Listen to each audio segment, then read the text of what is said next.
floresta amazônica é considerada o pulmão da Terra, fornecendo oxigênio. Mas ela talvez também seja o seu coração, bombeando vento e água por todo o planeta. Novas pesquisas científicas mostram como as florestas, ao transpirar água, fornecem a chuva que precisam. O ciclo da água no Brasil depende da Amazônia. Com a diminuição e a degradação da floresta acelerando drasticamente, o bioma da Amazônia pode já ter chegado a um ponto irreversível, com consequências devastadoras para todo o planeta. We have many places in the Amazon today that it's a savanna, it's no longer a forest. It's already happening. It's already being degraded by deforestation, fire, and climate. The Amazon is producing its own climate, favorable climate. When you deforest, you lose that service. Antônio Nobre refere-se aos físicos teóricos russos Anastasia Makarieva e Viktor Gorshkov, que explicam como a umidade é transportada dos oceanos para a Terra e qual é exatamente o papel da vegetação neste processo. A Amazônia, ela não é, como muitas das vezes se diz, o pulmão do mundo. Ela é um dos ar-condicionados do mundo, que ajuda a arrefecer um pouco o aquecimento global. Ela é uma produtora de água. Ela é um motor que distribui água para todo o sul do continente. São os famosos rios voadores, hoje cientificamente comprovados. Daí a importância que a Amazônia tem para o Brasil e para o mundo. A evaporação e a transpiração sobre a floresta são mais fortes que sobre o mar.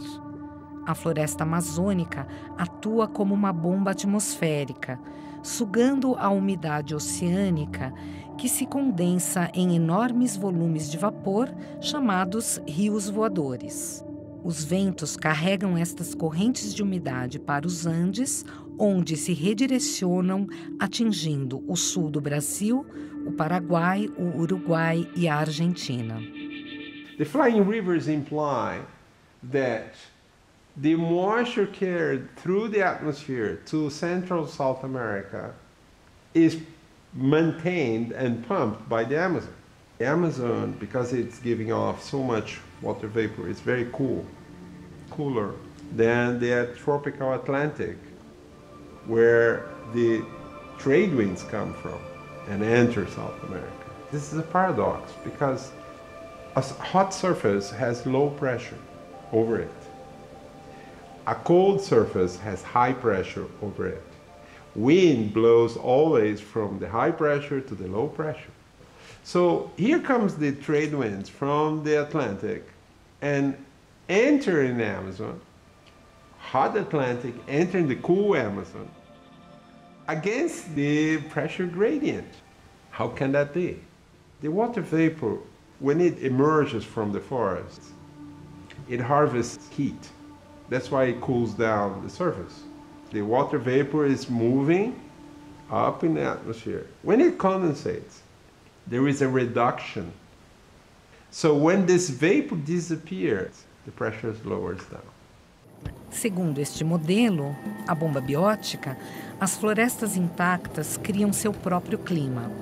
Elas não só evaporam gotas de água, como sugam massas de ar úmido dos oceanos. Como a biosfera da floresta tropical responde ao aquecimento global? Como ela interage com a atmosfera? Ao norte de Manaus, no meio da Mata Virgem, esses processos físicos e químicos complexos são estudados por cientistas brasileiros e alemães no topo da ATO, a Torre de Observação da Amazônia. Uns hilft es sehr, dass wir einen Turm haben, der weit über den Wald hinausgeht, weil wir so den Regenwald als ganzes System viel besser verstehen können. Wir nehmen hier deutlich wahr, dass die Zusammensetzung der Luft, wenn es viel regnet, anders ist, als wenn es weniger regnet. Wir sehen, dass wir andere Wolkentypen haben. Wir sehen, dass die Wolkenuntergrenze sich in anderen Höhen befindet. Und ein anderer großer, interessanter Punkt für uns sind die Emissionen der Bäume, der Blattoberflächen. Aus den Bäumen strömen viele verschiedene Gase raus. Und diese Emissionen aus den Blattoberflächen, diese Gase, treffen in der Luft auf andere Gase Und nach dem Zusammentreffen bilden sich Partikel, Partikel im Prinzip aus Gasen. Und diese Partikel sind die Ursprünge, an denen sich Wolkentröpfchen bilden. Das bedeutet auf den Punkt gebracht, dass der Amazonas seinen eigenen Regen bis zu einer gewissen Stärke produzieren kann, indem er seine Emissionen aus den Blattoberflächen kontrolliert. Und deshalb haben wir einen Kontinenten, der in großen Teilen fruchtbar und regenreich ist. Hier an der Attu-Site sind wir in der Mitte von ungestörtem Regenwald. Und was für uns sehr erschreckend war, dass wir gesehen haben, dass auch hier in der regenärmeren Zeit sehr, sehr hohe Luftverschmutzungen feststellbar sind. Luftverschmutzungen, die schwerer sind als in manchen europäischen Großstädten. Jedes Jahr verschwinden Tausende an Quadratkilometern Regenwald. Und das nehmen wir auch über mehrere 100 Kilometer Transport hier wahr. Was passiert eigentlich mit den Bestandteilen in der Atmosphäre, wenn wir Feuer in der Nähe, in der Ferne haben? Wie stark sind die Verschmutzungen? Wie gefährlich können dann auch die Verschmutzungen von Belastungen, beispielsweise durch Ozon, für den Wald hier sein, der erstmal direkt gar nicht in Brand gesetzt wird? Das bedeutet also, wenn in vielen 100 Kilometern Entfernung Wald abgeholzt wird, dann können wir hier Verschmutzungen feststellen, die bei Pflanzen Schäden hervorrufen können. Whoever has known the Amazon before, like me, when I went in the 80s to the Amazon, to make a fire, a campfire in the forest, it's very, very difficult because everything is wet. We used to say that Amazon had two seasons, the wet season and the wetter season. That was the situation, no longer. Now the forest dries considerably during the dry season.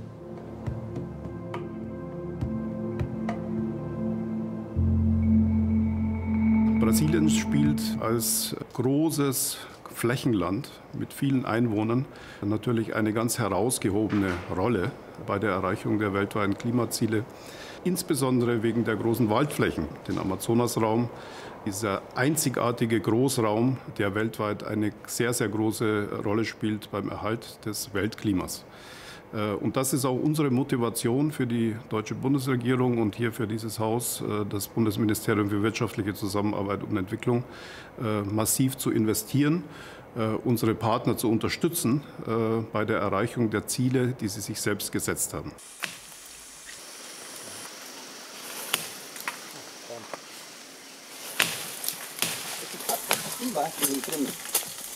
Quando a gente termina,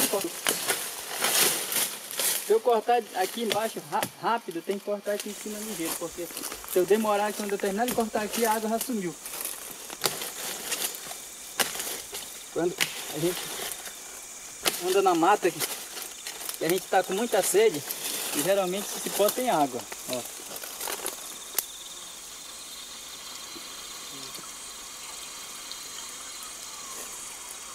Essa água é muito boa.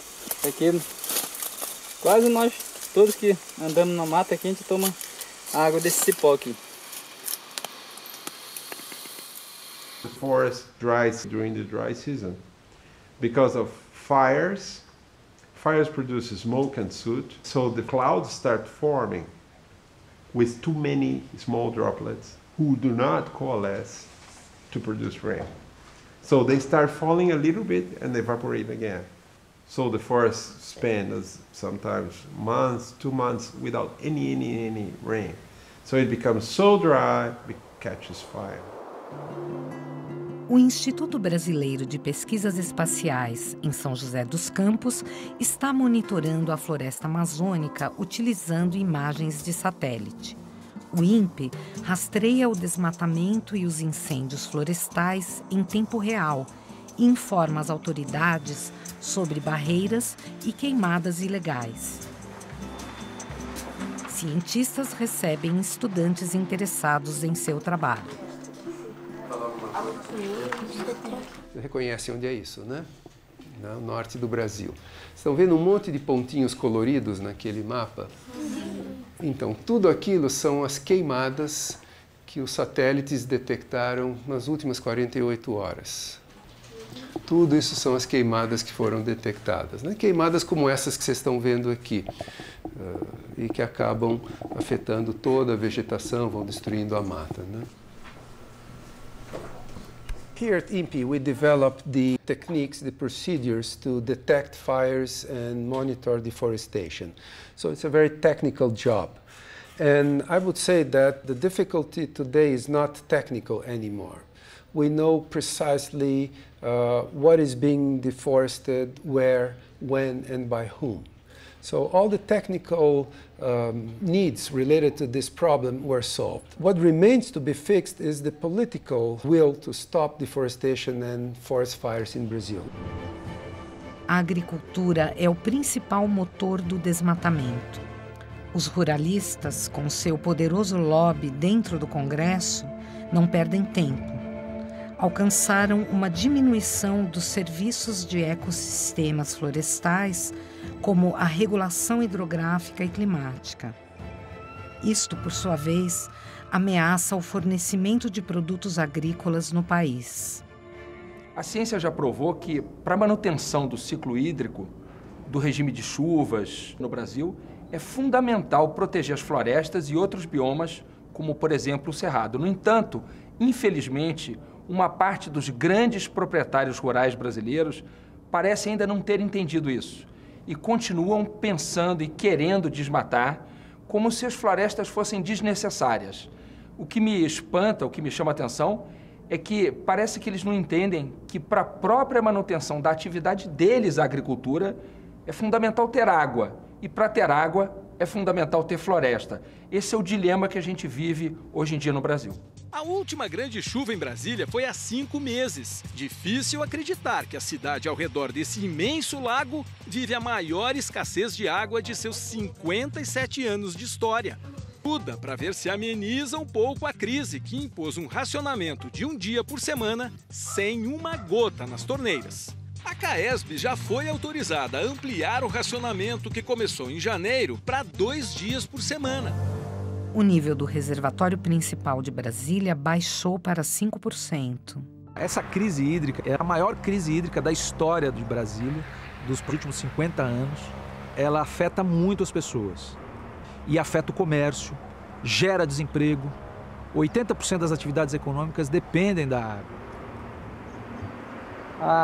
A barragem aqui, ela hoje está com menos de 15% do reservatório completo. E há 3 anos atrás ela estava vertendo. Se você olhar ali, aquela área que está meio verde ali, a água estava descendo como se fosse uma cachoeira.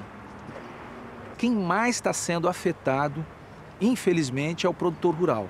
Principalmente nessa bacia hidrográfica, que é a bacia do Descoberto. Eles estão tendo que parar de irrigar. E parar de irrigar significa parar de produzir alimento. Parar de produzir alimento também significa desemprego, também significa, inclusive, aumento no preço dos alimentos.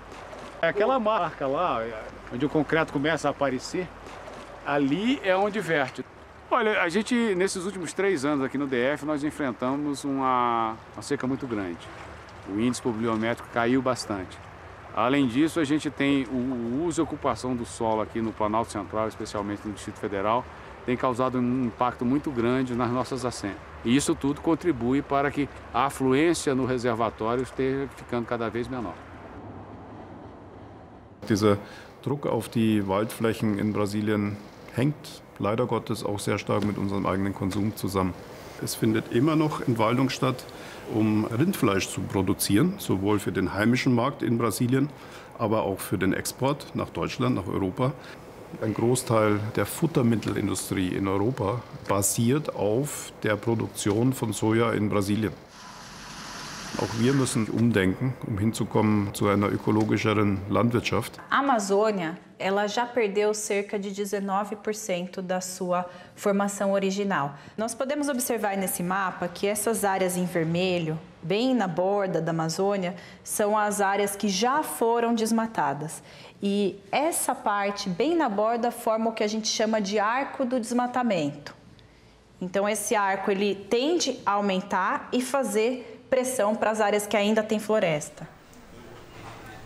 As imagens satélites mostram quão rápido a floresta mudou nos últimos 30 anos em torno do território dos povos indígenas do Xingu. A gente tem aqui o Parque do Xingu, que é uma área protegida bem grande, no estado do Mato Grosso, e aonde tem o Parque do Xingu tem floresta, e fora a área já sofreu um grande desmatamento. Algo muito comum que a gente observa na Amazônia é o chamado desmatamento no formato de espinha de peixe. Então esse desmatamento ele vai avançando para os lados em pedacinhos e a gente tem algo parecido com espinha de peixe, até sair de uma espinha de peixe e virar algo totalmente vermelho, como a gente vê aqui, por exemplo. Então podemos observar ano a ano o crescimento, a expansão da cidade do outro lado de Manaus. A ponte foi construída através do Rio Negro em seu ponto mais estreito, ligando as cidades de Manaus e Iranduba. Após a inauguração, em 2011, começaram intensas atividades de construção. A ponte foi iniciada como parte do Programa de Aceleração de Crescimento, um programa de desenvolvimento econômico. Tem uma estrada aqui que liga Manaus a Porto Velho, que é a BR-319, que ela não foi asfaltada ainda, mas existem planos para asfaltá-la e uma vez que isso aconteça, a gente corre o risco de ter o mesmo resultado do que a BR-163. Por que ainda ocorre desmatamento? Na Amazônia, hoje existem e moram 25 milhões de pessoas. Como nós vamos garantir a melhoria da qualidade de vida dessas pessoas, já que elas não podem usar 80% da sua propriedade? Eu tenho a resposta: valorizar os serviços florestais. Pagamentos por serviços ambientais foi uma ideia do secretário de Meio Ambiente do município de Extrema. A região faz parte do sistema Cantareira, fornecendo 50% do abastecimento total de água para a Grande São Paulo, com seus 20 milhões de pessoas. Esse trabalho de Extrema iniciou em 1995, há 22 anos atrás, quando a gente começou a fazer algumas intervenções em propriedades, buscando propriedades rurais para fazer o que a gente está propondo agora mesmo, né? Recuperar nascentes, recompor a floresta nas beiras dos rios, plantar os topos de morro. Só que a gente tinha muita dificuldade de convencimento dos agricultores. Então nós entendemos naquela época que um fator econômico, um incentivo econômico para os agricultores seria um fator que a gente ajudaria na mobilização e no convencimento desses agricultores para poder adequar ambientalmente as suas propriedades rurais.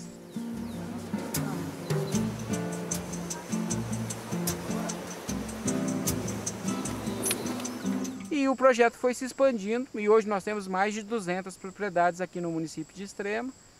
O projeto foi ganhando prêmios, né? Nós ganhamos visibilidade em diversos órgãos de imprensa no Brasil e fora do Brasil também.